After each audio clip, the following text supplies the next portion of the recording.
My name is Robert Singleton. I'm with Chamber of Progress. We are a technology industry association supporting public policies to build a more inclusive country in which all people benefit from technological leaps.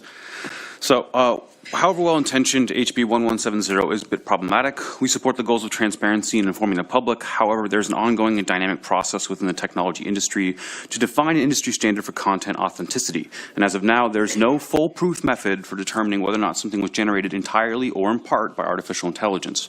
Nor is there a foolproof method to label or watermark synthetic content that cannot be removed. Unfortunately, to that end, we applaud the authors for not predetermining a standard legislatively. Unfortunately, HB 1170 requires covered entities to make available technology which simply does not exist to that standard and may not exist by the time this legislation will go into effect. Hazy definitions leave the public unclear on which entities HB 1170 covers. The legislative definition of generative artificial intelligence refers to an artificial intelligence that can derive synthetic content, including text, images, video, and audio. Intentionally or otherwise, this definition could implicate the vast majority of consumer-created software.